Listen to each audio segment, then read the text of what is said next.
महाराज बहुत बड़े महापुरुष हुए। गुरु कृपा का अद्भुत प्रसाद उदय होता है जब कोई गुरुनिष्ठ होता है। बहुत गुरुनिष्ठ थे। पूज्य श्री रूपलाल गोस्वामी जी को अपने हृदयाराध्य गुरुदेव के रूप में वरण किया। एक दिन श्री जी की सेवा में पूज्य गोस्वामी जी थे। वृंदावन दास जी श्री जी के दर्शन कर रहे थे तो उनका बाबा सुनाओ, कोई पद सुनाओ श्री जी को। तो उनका जय जय हमें तो कुछ आता नहीं है। तो उनका फिर जाओ यमुना में कूद जाओ जाके, ऐसा जीवन किस काम का। श्री जी को आप यश नहीं गा सकते, तुम पद नहीं सुना सकते। उनका जो आज्ञा। उठे। उस समय बहुत प्रवाह बढ़ा हुआ यमुना जी का था। यमुना जी के पावन तट पर गए, प्रणाम किया और कहा मेरे जीवन को स्वीकार करो। मेरे गुरुदेव ने आदेश किया है कि आपकी धारा में अपने जीवन को विसर्जित कर दूं। कूद गए। जीव ही कूदे। अब गुरु प्रताप देखने में तो बड़ा कड़ुआ लग रहा है, लेकिन परिणाम बड़ा मंगलमय होता है। यमुना जी अपने महल में ले गई और कहा तुम्हें पद गाना नहीं आता, और कर कमल अपना रख दिया। बोले जाओ, श्री जी की दिव्य लीलाएं तुम्हारे हृदय में स्फुरित होंगी। लाखों पद के रचयिता बने, लाखों पद के अद्भुत अद्भुत नित्य विहार रस। गुरु प्रताप आज्ञा पालन से उदय होते हैं। आज्ञा पालन कुछ भी हो सकता है। पूज्य श्री रामानंदाचार्य जी महाराज एक बार अपने परिकर के साथ एक जंगल में विराजमान हुए, भ्रमण कर रहे थे। ठाकुर जी को एक लता के नीचे विराजमान किया और कहा देखो पास में कुआं है, उससे जल लाओ। ठाकुर जी को जल का भोग लगाते हैं। जल लाया गया तो उसमें दुर्गंध आ रही थी पत्तों की, क्योंकि ऊपर डाल थी और पेड़ दूर था, लंबी डाल थी। तो उनका देखो सिर्फ कुएं के ऊपर से डाल काटी जाए, जिससे आगंतुक कोई भी जल पिए तो दुर्गंध ना आवे। कौन काटेगा? सबने प्रार्थना की महाराज जी डाल को तो मूल जड़ के पास से ही काटना पड़ेगा, क्योंकि जो केवल उतना ही काटेगा वो कुएं में चला जाएगा। उनका आदेश सुना नहीं। हमने मूल जड़ के पास से डाल काटने को नहीं कहा, सिर्फ कुएं के ऊपर। अब कुल्हाड़ सही तो कुएं में जाएगा जो काटेगा। कौन काटेगा? सब मंडली थी पूरी साथ, लेकिन प्राण समर्पित करने वाले शिष्य के हृदय में कभी गुरु की आज्ञा पर प्रश्न नहीं उठता। एक उठे, साष्टांग दंडवत की। चूंकि ठाकुर जी साथ थे तो रसोई अमनिया होती थी, तो उसके लिए कुल्हाड़ भी रखते थे। लकड़ी को अमनिया करके रसोई लायक बनाने के लिए कुल्हाड़ ली। धीरे धीरे डाल से चढ़कर वहां आए और ऐसे पकड़ा, बिल्कुल कुएं के ऊपर डाल थी, और उतना ही काटना जितना गुरु आ गया। तो ऐसे काटा। जब पूरी काटी तो नीचे गई। सब हाहाकार मच गया। कुल्हाड़ डाल से तो नीचे कुएं। वो गुरुदेव आनंद में मगन है। सबने कहा महाराज जी उसको निकाला जाए। वो सुन ही नहीं रहे। ध्यानस्थ मुद्रा में आनंद मगन बैठे हैं, मानो प्रभु की कोई दिव्य लीला देख रहे हो। ऐसा ही हुआ। वो शिष्य कुएं में गिरते ही सीधे साकेतपुरी उनको ले गए भगवत पार्षद। सियाराम जी की साष्टांग दंडवत की। प्रभु ने कहा तुमने अपने प्राणों का मोह त्याग कर गुरु आज्ञा का पालन किया, इसलिए मैं बहुत प्रसन्न हूं। अपना उच्छिष्ट दिया, अपनी प्रसादी माला दी और कहा जाओ। तो भगवत पार्षद कुएं से उनको उठाया तो अद्भुत तेज जय हो नमो नमः ऐसे शब्द हो रहे थे। देखा वो कुएं के बाहर आ गए। सबने पूछा कि तुम्हें चोट नहीं लगी? बोले नहीं। डाल से गिरते ही साकेत धाम के भगवत पार्षद आए और मुझे साकेत धाम ले गए। मेरे प्राणाराध्य सियाराम जी का दर्शन हुआ। ऐसा प्रसाद में, ये देखो प्रसादी माला भी दी। गुरु जी अभी भाव में ही बैठे हुए। सब शिष्यों ने चरणों में प्रणाम किया, महाराज मुझे भी सिया राम जी के दर्शन। तो उनका जब तक प्राणों का मोह है तब तक सिया राम के दर्शन के, जब अपना अस्तित्व मिटा दे तो भगवत साक्षात्कार होता है। ये अस्तित्व मिटाना बहुत कठिन है। विषयों में अनंत जन्म व्यतीत कर दिए, लेकिन प्रभु के लिए एक जन्म का अस्तित्व समर्पण करना बहुत कठिन है। इसीलिए श्री वृंदावन दास जी महाराज एक पत्र प्रभु को लिखे, बड़ा मार्मिक पत्र है, और प्रभु तक पहुंचा और प्रभु ने उत्तर दिया। सिद्ध महापुरुष है। पहले उन्होंने अपने गुरुदेव को प्रणाम किया, पत्र में लिखा, श्रीहित रूप अनूप बंदी गुरु चरणनि उर्धरी, ललित दास पत्रिका बरनिहित चित विचार करी। गुरुदेव के चरणों को हृदय में धर करके ये पावन ललित विचार आया कि अपने स्वामी को एक पत्र लिखूं।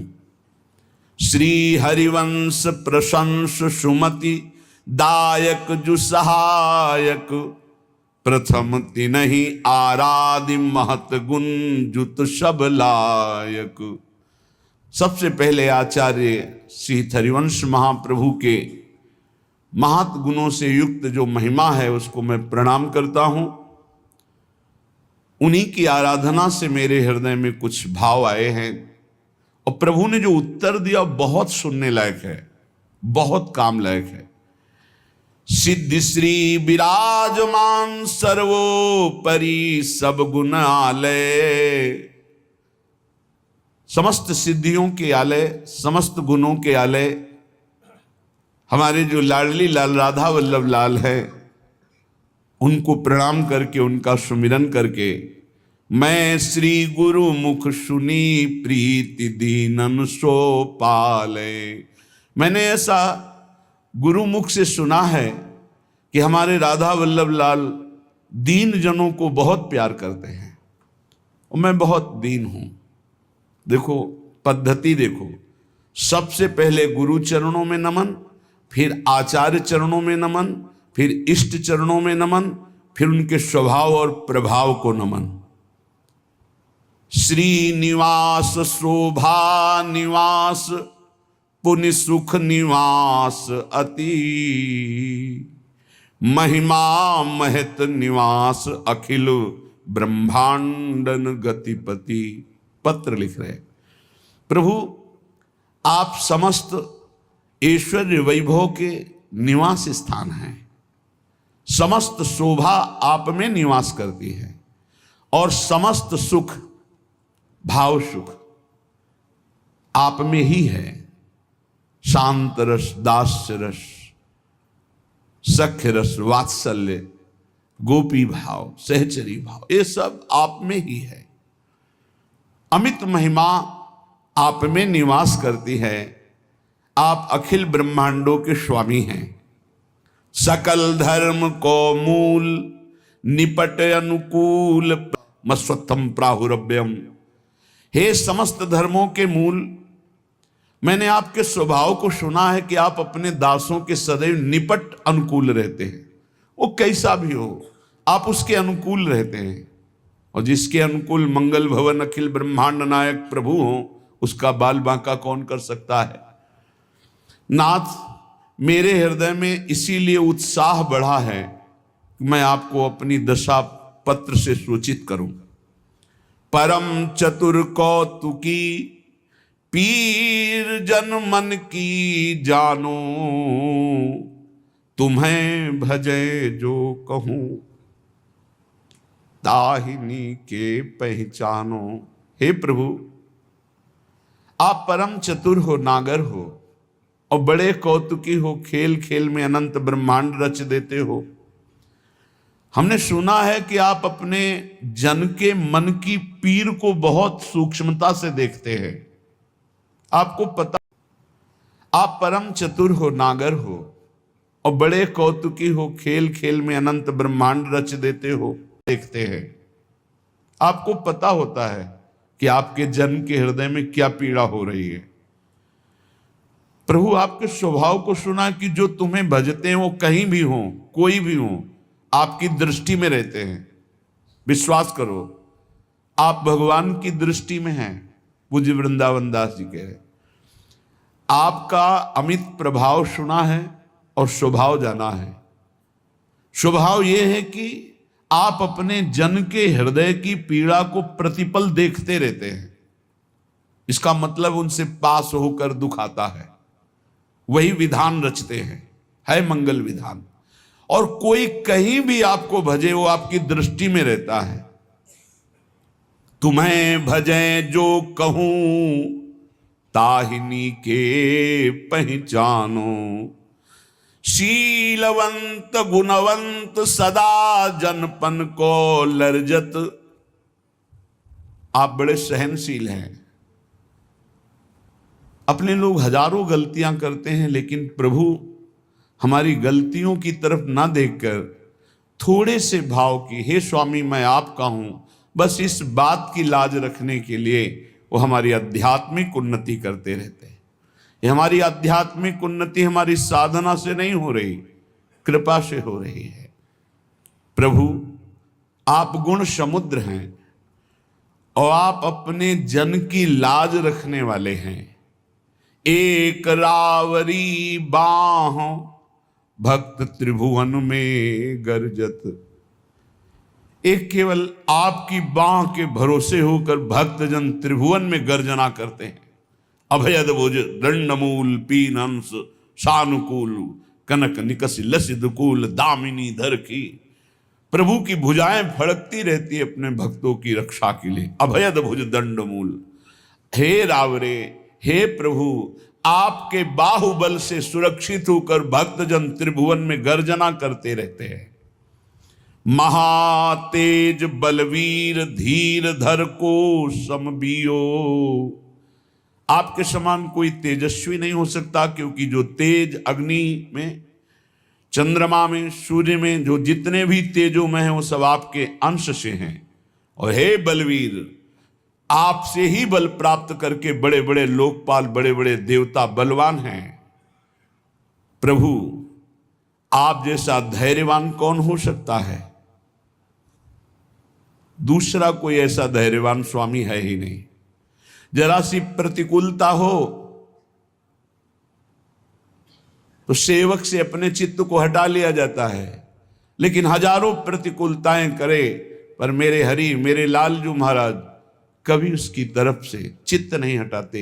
ये मेरा है। एक बार जिसने शरणागति ले ली, नामे भक्ता प्रणश्यति।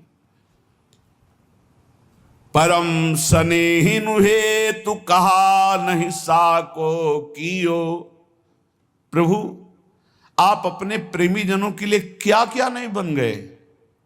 कभी शूकर बन गए, कभी मत्स्य बन गए, कभी कूर्म बन गए, कभी नृसिंह बन गए। प्रभु आप अपने भक्त के लिए कभी कभी रथ हाँकने वाले बन गए, क्या क्या नहीं बन गए नाथ। आहा कहो मणि जानी जगत जीवन जग भूषण।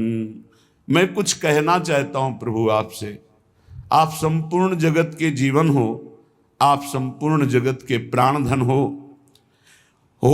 समरथ सब भांति चरित कीन निर्दूषण।